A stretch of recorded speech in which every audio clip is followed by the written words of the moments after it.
Movie start होती है तो इस वक्त टाइम चल रहा है 2003 का और हमें यहाँ पर एक सीन दिखाया जाता है जिसमें एक ट्रक पानी के अंदर डूबा होता है और एक शख्स जिसका नाम पेरिस है वो ड्राइविंग सीट पर अपनी मदर को खोलने की कोशिश करता है, लेकिन फिर जब वो अपनी मदर को खोल नहीं पाता तो सांस लेने के लिए वो खुद इस झील की सतह पर आ जाता है। अब सीन चेंज हो जाता है और पता चलता है कि पेरिस असल में उस दुर्घटना के बारे में सोच रहा था जिसमें उसकी मॉम ट्रक चला रही थी और उन्होंने अचानक से अपना ट्रक डैम से नीचे झील में फेंक दिया और इस वाकये में, इस दुर्घटना में उनकी मौत हो गई। पेरिस डैम पर डैम को मेंटेन रखने वाले वर्कर्स में काम करता है। अब नेक्स्ट सीन में हम पेरिस के फादर को देखते हैं जो कि पेरिस से अपनी मदर के फ्यूनरल में आने का कहते हैं, लेकिन वो नहीं आना चाहता। वो तजस्सुस में है और कुछ और ही तहकीक करना चाहता है। अब सीन चेंज होता है और अब हम यहाँ पर टू सिस्टर्स एली और एना को देखते हैं और ये वक्त है 2022 का। एना असल में एली की सुतेली बहन है। उसके फादर के एली की मदर को छोड़ने के बाद एली की मदर ने दूसरी शादी कर ली और इस जगह के ज्यादातर लोग एक जगह से दूसरी जगह जाने के लिए लेक में बोट्स का यूज करते हैं। एली और एना जब मार्केट से वापस घर जाते हैं तो यहाँ पर वो एक परफेक्टली सेंटर से कटे हुए क्रोकोडाइल को देखते हैं। एली पूछती है कि इसे यहाँ पर किसने रख दिया, जिस पर पता चलता है कि उसके अंकल ने ये क्रोकोडाइल लेक के खुश्की वाले हिस्से से उठाया क्योंकि ये परफेक्टली सेंटर में से कटा हुआ था और वो सर्च करना चाह रहे थे कि इसे किस जानवर ने एग्जैक्ट सेंटर में से काट दिया, इसलिए उन्होंने इसे ला कर यहाँ पर रख दिया है। दूसरी तरफ हम पेरिस को देखते हैं जो कि अपनी मदर की कंडीशन के बारे में डॉक्टर से पूछने जाता है तो डॉक्टर उसे बताता है कि तुम्हारी मदर की दिमागी हालत ठीक नहीं थी और इस हालत में उन्हें गाड़ी चलाने से परहेज करना चाहिए था। इट्स मीन कि सभी लोग पेरिस को ये समझाना चाहते हैं कि उसकी मदर ने जो अपनी गाड़ी लेक में फेंक दी उसके पीछे सिर्फ एक ही वजह है कि उसकी दिमागी हालत ठीक नहीं थी। लेकिन पेरिस जो कि उस वक्त फ्रंट सीट पर बैठा हुआ था उसने वो इंसिडेंट खुद देखा था, इसलिए वो इस वाक्य के बारे में और अपनी मदर के बारे में कुछ और ही सोच रहा है। अब इसके बाद वो अपनी गर्लफ्रेंड के पास जाता है और ये लोग टाइम स्पेंड करते हैं। यहाँ पे हमें पता चलता है कि पेरिस अपनी गर्लफ्रेंड के लिए एक घर खुद अपने हाथों से बना रहा है। इसके बाद सीन चेंज होता है और अब हम 2022 का सीन दोबारा देखते हैं जहाँ पे एली और एना अपनी फैमिली के साथ बैठकर डिनर कर रहे होते हैं। यहाँ पर एना सबको डेड बटरफ्लाईज दिखाती है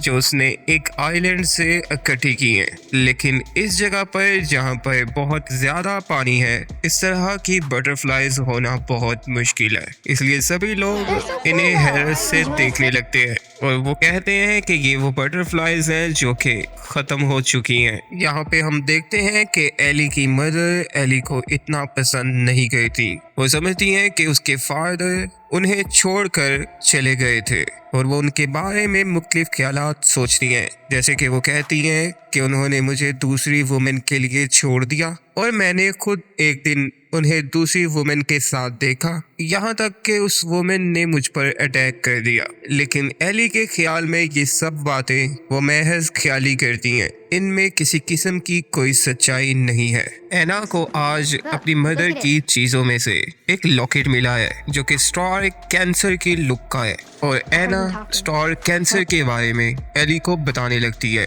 और पता चलता है कि एना का अपना स्टार भी कैंसर है और कैंसर की खुसूसियात हैं कि वो ओवर प्रोटेक्टिव है। इस वक्त एली अपनी फादर की चीजों में से कुछ ढूंढ रही है और इसी वक्त यहाँ पर उसकी मॉम आ जाती है जो कि उसे ऐसा करने से रोकती है। इन दोनों की आपस में बहस होती है और एली अपनी मॉम के साथ लड़कर बोट लेकर वहां से चली जाती है। और दूसरी तरफ अब हम सीन देखते हैं पेरिस की गर्लफ्रेंड के जाने के बाद उसका डॉग किसी इनविजिबल चीज को देखकर बहुत ज्यादा भौंकने लगता है और दूसरी तरफ एली जो कि बोट लेकर जा रही है उसकी बोट एक जगह पर जाकर रुक जाती है और बंद हो जाती है। एली उसे चलाने की बहुत कोशिश करती है लेकिन वो स्टार्ट नहीं होती। अब हमें दोनों सीन कंबाइन करके दिखाए जा रहे हैं। एक तरफ पेविस है और दूसरी तरफ एली। दोनों को एक साथ तेज गरज की आवाज सुनाई देती है और दोनों उस डायरेक्शन में देखने लगते हैं। आवाज बहुत तेज थी लेकिन सामने उन्हें ऐसी कोई चीज नजर नहीं आती जो कि ऐसी आवाज पैदा कर सकती है। ऐसा लगता है कि बहुत ज्यादा स्टील एक दूसरे के ऊपर गिर रहा है या सामने कोई माइंस है, पत्थर तोड़े जा रहे हैं जिनमें बहुत बड़े बड़े ब्लास्ट हो रहे हैं। लेकिन अच्छी तरह से देखने पर भी यहाँ पर कोई ऐसी चीज नजर नहीं आ रही। इस चीज का असर इतना ज्यादा है कि इन लोगों के हाथ और पैर कांपने लग जाते हैं। और जस्ट एक ट्री के पीछे से काफी ज्यादा भेड़िए एली के सामने आते हैं और वो सामने चलते चलते दूसरे ट्री के पीछे गायब हो जाते हैं। भेड़ियों का इस तरह से एक ट्री के पीछे से निकलना और दूसरे ट्री के पीछे गायब हो जाना एली को काफी अजीब लगता है और इस बारे में वो अपनी दोस्त को बताती है, लेकिन उसकी दोस्त एली की बात पर ज्यादा यकीन नहीं करती। एली अपना ज्यादा वक्त अपनी फ्रेंड के घर पर ही गुजारती है और आज भी वो यहीं पर सो जाती है। अगले दिन पेविस की बोट के इंजन में कचरा फंस जाता है और जब वो इसे साफ करता है तो उसे मिलता है एक लॉकेट जो कि एना का होता है। लेकिन वो ये लॉकेट देखकर जरूरत से ज्यादा शॉकिंग कंडीशन में है। इट्स मीन कि वो इस लॉकेट को जानता है या उसने ये पहले भी देखा है। एली जब अपने घर वापस आती है तो उसकी छोटी बहन एना घर से गायब है जिसे उसके पेरेंट्स ढूंढ रहे होते हैं। पता चलता है कि वो बोट लेकर एली के पीछे गई थी लेकिन अब वो किसी को मिल नहीं रही। पुलिस और पूरा टाउन लेक में उसकी तलाश पर लग जाता है और दूसरी तरफ पेविस आकर घर पर अपनी मदर की चीजें देखता है जिनमें से उसे एना के जैसा दिखने वाला ही लॉकेट मिलता है जो कि उसकी मदर का होता है। अब यहाँ पर उसके फादर आ जाते हैं और पेविस उनसे कहता है कि डॉक्टर्स ने मेरी मदर को मिसडायग्नोज किया है। इट्स मीन कि मेरी मदर को किसी किस्म की दिमागी बीमारी नहीं थी।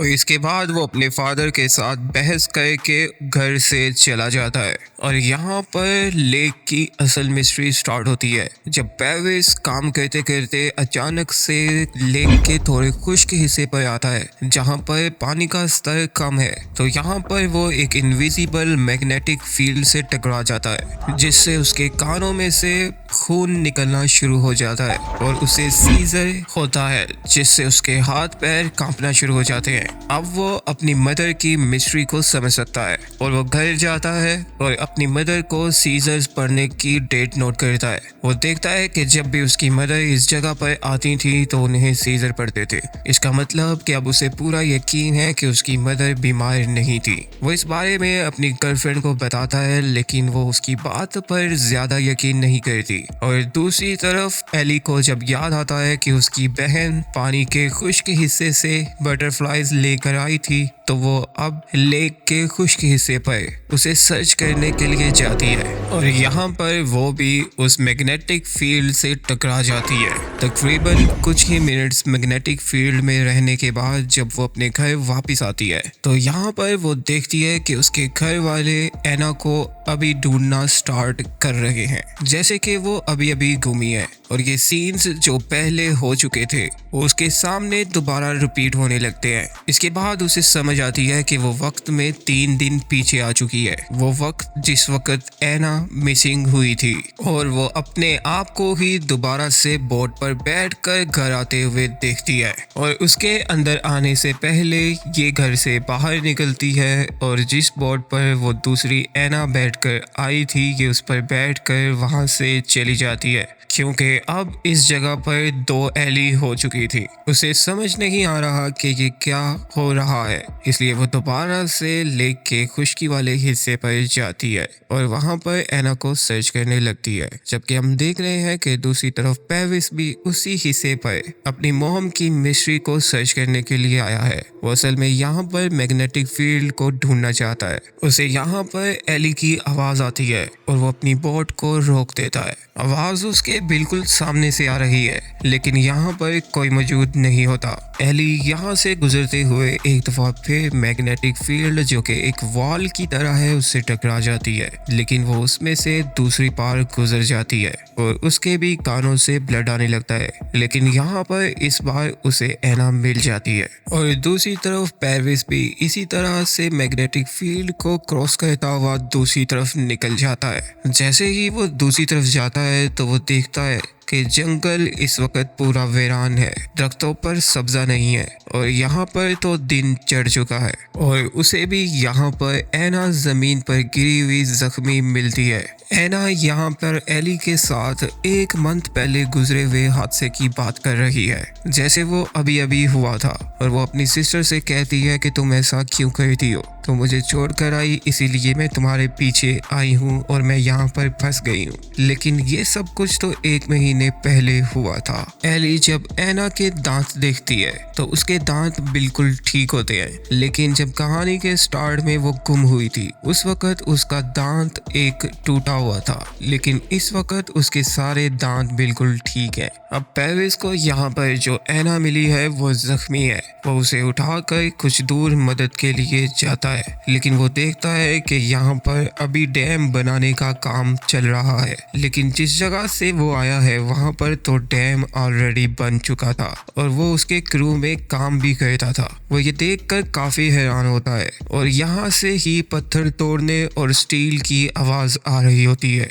यहाँ पर उसे कुछ लोग मिलते हैं जिन्हें वो एना की मदद करने का कहता है। बातों बातों में उसे पता चलता है कि जिस जगह पर वो इस वक्त मौजूद है और ये वक्त ये सन 1952 है, वो एना को इन लोगों को दे देता है हॉस्पिटल ले जाने के लिए ताकि उसकी जान बच सके। और अब वो समझ चुका है कि इस जगह पर मैग्नेटिक फील्ड टाइम ट्रेवल का काम कर रही है। एली जब एना को लेकर वापस घर पर जाती है तो उसे पता चलता है कि वो समय में 1 मंथ पीछे आ चुकी है। पेरविस यहाँ पर अपनी मदर के बनाए हुए चार्ट्स को देखता है जिनका मतलब ये होता है और ग्राफ्स ये शो कर रहे होते हैं जिन जिन सालों में लेक में पानी का स्तर कम होता है वो नीचे की तरफ होते हैं और जिन जिन सालों में पानी का लेवल लेक में ज्यादा होता है उन्हें ऊपर की तरफ शो किया होता है। यहाँ पर 1952 में लेक में पानी का लेवल बिल्कुल नहीं था क्योंकि यहाँ पर इस वक्त डैम नहीं बना हुआ था। और वो देखता है कि जिन जिन ईयर्स में उसकी मदर को सीजर्स आए थे उन ईयर्स में वो यहाँ पर आई थी क्योंकि उन ईयर्स में यहाँ पर पानी का लेवल कम था और जरूर वो इन मैग्नेटिक फील्ड्स को क्रॉस करती थी। और ये मिस्ट्री उसके सामने थोड़ी सी खुल चुकी है कि इस लेक में ऐसा है कि यहाँ पर पानी का लेवल जब कम होता है तो इस लेक के खुश्क हिस्से पर मैग्नेटिक फील्ड इस तरह की बन जाती है जो कि उसमें से गुजरने वाले को टाइम ट्रेवल कर देती है। लेकिन ये टाइम ट्रेवल रैंडम होता है और 1952 में ही यहाँ पर इस जगह पर वुल्फ्स भी रहते थे। अब एना यहाँ पर दोबारा आती है और वो यहाँ पर सर्च करते करते एक दफा फिर मैग्नेटिक फील्ड से गुजर जाती है। कुछ दूर जाने के बाद वो एक और मैग्नेटिक फील्ड से गुजरती है और यहाँ पर वो एक ट्री के साथ रोप बांध कर दोबारा से मैग्नेटिक फील्ड को क्रॉस करती है और फिर रोप को दूसरी तरफ बांध देती है। अब पेरविस जब लेक के इस हिस्से पर आता है तो वो रोप को बंधा हुआ देखता है और वो रोप के साथ साथ उस साल में निकल जाता है जिस साल से एली आई थी और ये साल होता है 2022। उसे यहाँ पर एली की बोट मिलती है और वो उसमें बैठकर वहां से जाने लगता है और एना के गायब होने में सस्पेक्ट समझकर उसे पुलिस अरेस्ट कर लेती है। उसकी बोट एक जगह से टकराती है जिस पर वो हर्ट हो जाता है। अब दूसरी तरफ एली जो कि अपने घर की तरफ जा रही है, वहां जाकर वो देखती है कि यहाँ पर उसका घर नहीं होता बल्कि यहाँ पर होता है एक बड़ा सा मॉल। बहरहाल यहाँ पर सर्च करने पर उसे पता चलता है कि वो साल 2005 में आ गई है। जब वो मॉल से बाहर निकलती है तो उसे एक ट्रक में अपनी बहन के लॉकेट जैसा एक लॉकेट लटका हुआ नजर आता है और वो गाड़ी का दरवाजा खोलकर उस लॉकेट को वहां से उठा लेती है। तभी वहां पर एक वुमेन आती है जो कि उसके साथ लड़ने लगती है। एली को कुछ समझ नहीं नहीं आ रही कि ये क्या चल रहा है। उस वुमेन से कहती है कि ये मेरी बहन का लॉकेट है, तुमने ये कहाँ से लिया है, जिस पर वो बताती है कि ये मेरे हस्बैंड की मदर का लॉकेट है जो कि उसके हस्बैंड ने उसे गिफ्ट किया था। और दूसरी तरफ पुलिस पेरिस को पकड़ के हॉस्पिटल ले जाती है। एली जो कि उस वुमेन के साथ इस लॉकेट की वजह से लड़ रही थी, तो यहाँ पर उसे उस औरत के ट्रक में से मिसिंग पर्सन की पिक्चर्स मिलती हैं। जब वो उन्हें गौर से देखती है तो वो पेरिस की तस्वीरें होती हैं और वो वुमेन उससे कहने लगती है कि मुझे लगता है कि मेरा हस्बैंड तुम्हारी वजह से मुझे छोड़कर गया है, तुम उससे कह देना कि मैं दूसरी शादी नहीं करूंगी, उसे कहना मैं उसका वेट कर रही हूँ, वो यहाँ पर वापस आए। जब उस वुमेन की बात एली सुनती है और सब कुछ देखती है तो उसे अब सब कुछ समझ आ रहा है। वो आ चुकी है इस वक्त साल 2005 में, जबकि ये जिस शख्स की पिक्चर्स उस औरत ने उठा रखी हैं वो इसके अपने फादर हैं। और अब ये समझ चुकी है कि जिस औरत के बारे में मेरी मदर कहती थी कि उसने मुझ पर अटैक किया था, वो मैं खुद ही हूँ जिसने अभी अभी उस वुमेन पर अटैक किया है। और ये जो वुमेन सामने खड़ी है ये मेरी अपनी मॉम है और जो बच्ची उन्होंने उठा रखी है वो मैं खुद हूँ। और यहाँ पे मोस्ट इंटरेस्टिंगली उसे एक और बात पता चलती है कि पेरिस की मदर का नाम भी एना था, जिसने ये लॉकेट पेरिस को दिया था और पेरिस ने फिर अपनी वाइफ को दे दिया था। अब वो कंप्यूटर पर सर्च करने लगती है तो उसे पता चलता है कि 1952 में एना यहाँ के लोगों को झील के पास मिली थी। जैसा कि हमने भी देखा था कि वो पेरिस को 1952 में झील के पास मिली थी जब डैम बन रहा था, तो उन लोगों ने उसे उठाकर फॉस्टर होम छोड़ दिया, जहाँ पर फिर वो बड़ी हुई, उसकी शादी हुई। और ये सारी पिक्चर्स एली देखती है अपनी छोटी बहन एना की। और फिर उसे पता चलता है कि वो 2003 में ब्रिज से गाड़ी नीचे गिरने पर मर भी गई है। इसका मतलब है कि एना ही उसकी दादी भी है। अब पेरिस से जब पुलिस सवाल करती है कि तुमने इस छोटी बच्ची को देखा है,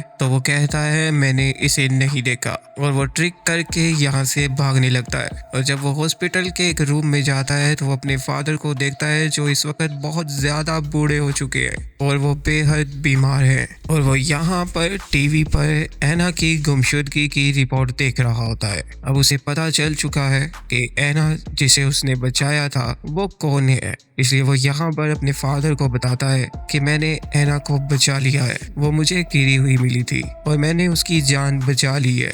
इस वक्त यहाँ पर बहुत तेज बारिश होने लग जाती है और टीवी में बताते हैं कि डैम बस अब टूटने ही वाला है क्योंकि वो इतना ज्यादा पानी का दबाव बर्दाश्त नहीं कर सकेगा। लेकिन पेरिस हॉस्पिटल से भाग जाता है और भागने के लिए वो एक कपिल से उनकी गाड़ी छीनता है जिसमें एली की मॉम बैठी होती है और वो चुप करके उसे देखती रहती है। पेरिस ट्रक लेकर ब्रिज के ऊपर आता है। याद रहे कि वो इस वक्त 2022 में है, जबकि वो 2003 में एली की मॉम को छोड़कर गायब हो गया था। इस वक्त जब वो ब्रिज पर आता है तो पुलिस उसे चारों तरफ से घेर लेती है। इस वजह से वो अब खुद को बचाने के लिए और अपने सन 2003 में वापस जाने के लिए लेक के खुश्क हिस्से पर जाना चाहता है। इस मकसद के लिए वो ब्रिज से नीचे जंप कर देता है और जैसे ही वो जंप करता है कुछ देर के बाद डैम टूट जाता है और यहाँ पर पेरिस की मौत हो जाती है।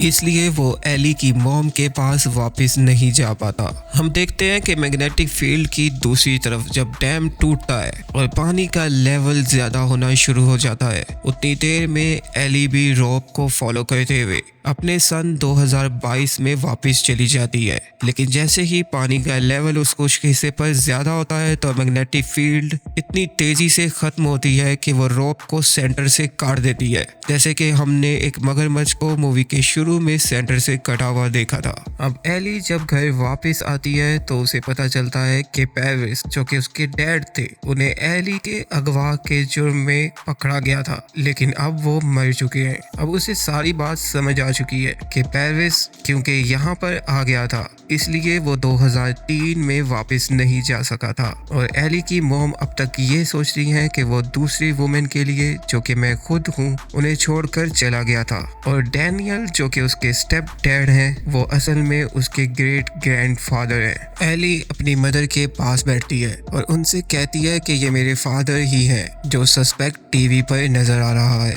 वो वापस जाने की कोशिश कर रहे थे, लेकिन वो वापस आपके पास नहीं आ सके। उसकी मॉम उसकी बातों को समझ तो नहीं पा रही है, लेकिन वो कहती है, मॉम, एना को एक दिन घूमना ही था, उसे एक दिन यहाँ से जाना ही था। और वो एना की पिक्चर्स, जो कि वो 2005 से लेकर आई थी, उसकी जिंदगी की पिक्चर्स वो अपनी मदर को दिखाती है। वो अपनी मदर को गले लगाती है और उनसे कहती है, इस लेक पर बहुत से राज ऐसे हैं जो मैं आपको समझा नहीं सकती। और इसके बाद हमारी मूवी यहाँ पर खत्म हो जाती है।